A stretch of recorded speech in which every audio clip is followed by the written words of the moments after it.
মোবাইলের internet access আজকের দিনে দাঁড়িয়ে খুবই একটি গুরুত্বপূর্ণ বিষয়। অবসর যাপন হোক কিংবা প্রয়োজনের তাগিদে সমস্ত কিছুর ক্ষেত্রেই কিন্তু মুশকিল আসান এই মোবাইল। এ টু জেড যে কোনো দরকারেই সুবিধা দেয় এই মোবাইল। শিশুর ক্ষেত্রেও বাড়ির কোণে এবং পরিবারের সামনে মুখে ফুটে ওঠে স্ক্রিনের আলো। শিশুও ব্যবহার করে মোবাইল। আমার আগের ভিডিওতে আমি আলোচনা করেছিলাম শিশুদের অনলাইনে সুরক্ষা এবং নিরাপত্তা দিতে কি কি করণীয় সেগুলো নিয়ে। এই ভিডিওতে আমি আলোচনা করছি মোবাইলে কোন কোন সেটিংস পরিবর্তন আনলে শিশুর জন্য মোবাইলটি উপযোগী হবে। আপনাদের বাড়িতে শিশু থেকে থাকলে অবশ্যই এই সেটিংগুলো করে নেওয়া প্রয়োজন শিশুর ব্যবহারের উপযোগী করতে, যাতে মোবাইলটিও সুরক্ষিত থাকে এবং শিশুর ক্ষেত্রেও ক্ষতিকর না হয়ে যায়। ইন্টারনেটের অন্ধকারময় দিক শিশুকে যাতে গ্রাস করতে না পারে। শুরু করছি আজকের ভিডিও। চ্যানেলে যারা নতুন এসেছেন তাদের অনুরোধ রইল চ্যানেলটি সাবস্ক্রাইব করে বেল আইকন দিয়ে পাশে থাকবার।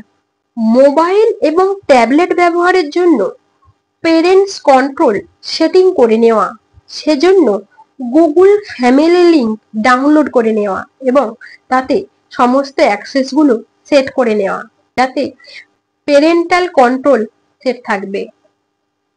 আপনারা যদি বুঝতে না পারছেন এই সেটিংটা কিভাবে করবেন, কিভাবে এই গুগল ফ্যামিলি লিংক করবেন, তার জন্য কিন্তু ইউটিউবে একাধিক ভিডিও পেয়ে যাবেন, যাতে পেরেন্টস কন্ট্রোল এবং ফ্যামিলি লিংক সেট আপ করতে পারবেন। মোবাইলের ডেটা লিমিট কমিয়ে রাখা। হ্যাঁ, আপনার প্রয়োজন মতো আপনি ডেটা লিমিট বাড়িয়ে ব্যবহার করবেন, সেটা ঠিক আছে, কিন্তু যখন মোবাইলটি শিশু নিতে পারে সেই জন্য কিন্তু সবসময়ের জন্য ডেটা লিমিটটাকে কমিয়ে রাখা, যাতে ইন্টারনেট ব্যবহার শিশুর কাছে মাত্রা অতিরিক্ত না হয়ে ওঠে। বিভিন্ন ঝুঁকিপূর্ণ গেমিং অ্যাপ, সোশ্যাল মিডিয়া এগুলি হাইড করে রাখা এবং প্রয়োজনে অ্যাক্সেস ব্লক করে রাখাও খুব গুরুত্বপূর্ণ। নতুন অ্যাপ চট করে ডাউনলোড করে নেওয়া এবং সেটি ইনস্টল করার ক্ষেত্রে যাতে সহজেই না হয় সেই জন্য সেটিং থেকে ওটা অফ করে রাখা, যাতে নতুন কোনো অ্যাপ ডাউনলোডে অনুমোদন শিশু না পায়। কারণ অনেক শিশুই আছে প্লে স্টোর খুলে যে কোনো গেম ডাউনলোড করে নেয়, যে কোনো অ্যাপ ডাউনলোড করে নেয়। তাদের জন্য কিন্তু এই ভিডিওটি খুবই গুরুত্বপূর্ণ। এমন যদি কোনো বাবা মা আছেন অবশ্যই কিন্তু এই সেটিংটি করুন, যাতে চট করে কোনো অ্যাপ প্লে স্টোর থেকে শিশু ডাউনলোড না করতে পারে।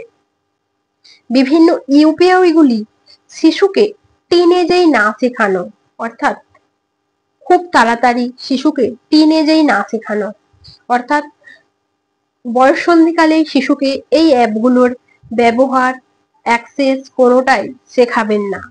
হ্যাঁ, এটা কিন্তু খুব গুরুত্বপূর্ণ, কারণ আপনি জানেন না হয়তো শিশুটি কোনো সাইবার প্রতারণার শিকার হতে পারে অনলাইন মারফত, যাতে কিন্তু সে সহজেই পেমেন্টের অপশানে চলে যেতে পারে। তাই টিনেজেই শিশুকে মোবাইলের ইউপিআই অ্যাক্সেস শেখাবেন না। প্রাপ্তবয়স্ক হলে সমস্ত বিষয় অবগত করিয়ে তারপর তাকে ইউপিআই ব্যবহার শেখান। মোবাইলে কোয়াইট টাইম অর্থাৎ স্লিপ টাইম সেট করে রাখুন, যাতে একটি নির্দিষ্ট টাইমের পর মোবাইলটি অটোমেটিক কোয়াইট হয়ে যায়। ওটিটি প্ল্যাটফর্ম অর্থাৎ টিভি শো, মুভিজ ইত্যাদি দেখার জন্য সেটিং করার সময় শিশুর বয়স উপযোগী বয়স দিয়ে সেটিং করে রাখুন। আপনার প্রয়োজনে আপনি সেটা আবার বাড়িয়ে নেবেন, আবার অফ করবেন। কেননা আপনি যে ধরনের কন্টেন্ট দেখেন শিশুর জন্য হয়তো সেগুলি উপযোগী নয়, শিশু সেগুলো দেখে নিতে পারে। তাই এই ব্যাপারে সতর্ক হন। ওটিটি প্ল্যাটফর্মে এজ সেটিংটা ঠিক মতো করুন। বড়দের বয়সের উপযোগী movies, web series, TV show এগুলো শিশু দেখে নিতে পারে। তাই এই ব্যাপারে নিশ্চিত করে নেওয়া খুবই জরুরি। সেজন্য শিশুর এজ লিমিট অনুযায়ী ওটিটি প্ল্যাটফর্মের সেটিংটি করুন। শিশুর উপযোগী টিভি শো, মুভিজ ইত্যাদি শিশু দেখুক। বুঝতেই পারছেন সেটিংটি কতখানি গুরুত্বপূর্ণ। এছাড়াও সেটিংসের লোকেশন অফ করে রাখা, লোকেশন অ্যাক্সেস অফ করে রাখা কিন্তু খুব গুরুত্বপূর্ণ। কারণ শিশু কোন অ্যাপ চটজলদি ডাউনলোড করে নিচ্ছে, কোনটা কিভাবে ব্যবহার করছে আপনি হয়তো জানেন না। সেক্ষেত্রে কিন্তু লোকেশন অ্যাক্সেসটা অফ করে রাখাটা খুব দরকারি। শিশুর কাছে যে মোবাইলটি থাকে, অর্থাৎ যে মোবাইলটি শিশু ব্যবহার করে, এই এমন মোবাইল কিন্তু বারবার পেরেন্টসদের দ্বারা চেক করে নেওয়া প্রয়োজন। হ্যাঁ, আপনি যদি বাবা মা হয়ে থাকেন অবশ্যই কিন্তু এটি করবেন। শিশু যে মোবাইলটি ব্যবহার করছে তারপরে চেক করবেন শিশু কোন ধরনের কন্টেন্ট গুলো দেখেছে, কি কি অ্যাক্সেস করেছে, সেগুলো যাতে দেখতে পান। শিশু মোবাইল ব্যবহারের পরে পরে আপনি কিন্তু ওয়াচ থেকে দেখে নিতে পারবেন শিশু কোন কোন ভিডিওগুলো দেখেছে, কোন কোনগুলো অ্যাক্সেস করেছে। সে ব্যাপারে কিন্তু অবশ্যই সতর্ক করতে পারবেন শিশুকে। শুরুতেই যদি এগুলো করতে থাকেন, শুরুতেই যদি এইসব বিষয়গুলো খেয়াল রাখেন, তবে সেটা মাত্রা অতিরিক্ত ক্ষতিকর দিকে যাবে না। মাঝে মাঝে মোবাইল চেক করে নেবেন যাতে মাইক্রোফোন, ক্যামেরার অ্যাক্সেস মোবাইলের স্ক্রিনের ওপরে হয়ে আছে কিনা। মোবাইলের স্ক্রিনের ওপর দিকে লাল, সবুজ, কমলা এই রকম রঙের কোনো ডট আইকন হয়ে আছে কিনা। যদি এটি হয়ে থাকে সে ব্যাপারে সতর্ক হন।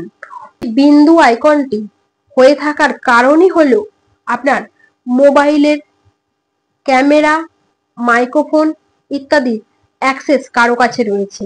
কোনো থার্ড পার্টি অ্যাপ দ্বারা সেটি মোবাইলটি অ্যাক্সেস হচ্ছে। বুঝতেই পারছেন এটি কতখানি একটি সাংঘাতিক বিষয়। তাই সময় থাকতে এ ব্যাপারে সতর্ক হন, মাঝে মাঝে মোবাইলটি চেক করুন। এরপর হলো বিভিন্ন কন্টাক্ট গুলো নিয়ন্ত্রণ করে রাখা, সেগুলোকে পাসওয়ার্ড দিয়ে রাখা, এটিও কিন্তু শিশুদের জন্য গুরুত্বপূর্ণ।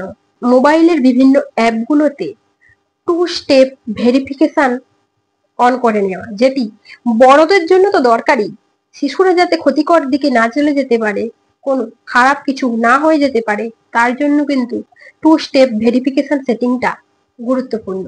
কেননা বেশ কিছু গেমিং চ্যানেল আছে যেগুলোতে সোশ্যাল মিডিয়া অ্যাক্সেস চাই। শিশু হয়তো না বুঝেই আইকনটিতে ক্লিক করে দিল কিংবা কোনো অপশনে ক্লিক করে দিল, আপনার সোশ্যাল মিডিয়া যুক্ত হয়ে যাবে ওই প্ল্যাটফর্মের সাথে। বুঝতেই পারছেন কতখানি ক্ষতিকর দিক। তাই মাঝে মাঝে সোশ্যাল মিডিয়া গুলোতেও যেমন চেক করে নেবেন কোনো জায়গায় লগ ইন রয়েছে কিনা, তেমনই যাতে সেটি হ্যাকিং না হয়ে যায় সেই ব্যাপারে সতর্ক হতে অবশ্যই এই 2 স্টেপ ভেরিফিকেশন সেটিংটি অন করে নেবেন। যদি বুঝতে না পারছেন কিভাবে এই 2 স্টেপ ভেরিফিকেশন সেটিংটি করবেন, সেক্ষেত্রে কিন্তু ইউটিউব থেকে একাধিক ভিডিও পাবেন 2 স্টেপ ভেরিফিকেশন সেটিং কিভাবে করা হচ্ছে। আগে কয়েকটি ভিডিও দেখে ভালো করে বুঝবেন 2 স্টেপ ভেরিফিকেশনটা কি, তারপরে করবেন। চটজলদি করে নেবেন না, ভালো করে বুঝবেন যে 2 স্টেপ ভেরিফিকেশনের কি কি সুবিধা রয়েছে, তারপরে অবশ্যই সেটিংটি করবেন। শিশু যদি মোবাইলে ইউটিউব ব্যবহার অতিরিক্ত মাত্রায় করে থাকে, সেক্ষেত্রে কিন্তু শিশুর যে মোবাইলটি অ্যাক্সেস করে সেই মোবাইলে কিডস মোড অন করে দেবেন এবং পেরেন্টস কন্ট্রোল রাখবেন, যাতে আপনি যে ধরনের শর্টস ভিডিও এসবগুলো দেখছেন শিশুর কাছে ওগুলো না যায়। শিশুর উপযোগী ভিডিওগুলোই যাতে শিশুর কাছে আসে, তাই ইউটিউবের ক্ষেত্রে কিডস মোড অন করে রাখবেন এবং পেরেন্টস কন্ট্রোল রাখবেন। শিশু যাতে অবাঞ্ছিত অ্যাপগুলি চটজলদি ডাউনলোড করতে না পারে, সেই অবাঞ্ছিত অ্যাপ যাতে মোবাইলের ক্ষতিকর না হয়, সেই জন্য কিন্তু সেটিং থেকে গিয়ে অ্যাপ ডাউনলোডের যে অ্যাক্সেস সেটি অফ রাখবেন, যাতে শিশু মোবাইলের প্লে স্টোর খুলে অ্যাপ ডাউনলোড করতে চাইলেও অ্যাপ ডাউনলোড হবে না। যে যে গেম সাইট, যে যে সোশ্যাল মিডিয়া ইত্যাদিগুলোতে শিশুর দেখছেন আসক্তি বেড়ে যাচ্ছে, সেগুলোকে হাইড করে রাখার ব্যবস্থা করুন। যদি সেটা অতিরিক্ত মাত্রায় হয়ে থাকে সেটি কিন্তু ধীরে ধীরে কমান। যদি শিশুর এই মোবাইল ব্যবহার অতিরিক্ত মাত্রায় হয়ে গিয়ে থাকে এবং পেরেন্টসের কন্ট্রোলের বাইরে গিয়ে থাকে, অবশ্যই কিন্তু সময় থাকতে একজন চাইল্ড কাউন্সিলরের সঙ্গে যোগাযোগ করুন। এই ছিল আজকের ভিডিও। শিশুদের ইন্টারনেট ব্যবহার সুরক্ষিত রাখতে এবং শিশুদের নিরাপত্তা দিতে আজকে আমার এই উপস্থাপনা। আপনাদের বাড়িতে কিংবা বিদ্যালয়ে যদি শিশু থেকে থাকে, অবশ্যই কিন্তু এই সেটিং গুলো করে রাখতে পারেন। তাতে কিন্তু আপনার ক্ষেত্রেও যেমন মোবাইলটি সুরক্ষিত রইল, শিশুর জন্যও কিন্তু মোবাইলটি সুরক্ষিত থাকবে। এই ছিল আজকে আমার ভিডিওটি কেমন হয়েছে জানাতে ভুলবেন না। আর আগের ভিডিওটি যারা দেখেননি, যে মোবাইলের নিরাপত্তা দেওয়ার জন্য কি কি উপায় অবলম্বন করতে হবে, সেটি কিন্তু অবশ্যই দেখে আসুন। চ্যানেলে নতুন হয়ে থাকলে চ্যানেলটি সাবস্ক্রাইব করে বেল আইকন দিয়ে পাশে থাকবেন, আর অন্যান্য ভিডিওগুলি অনুসরণ করতে ভুলবেন না। কারণ শিশুদের জন্য নিত্য নতুন ভিডিও নিয়ে আমার এই চ্যানেলে আমি এসে থাকি। ধন্যবাদ।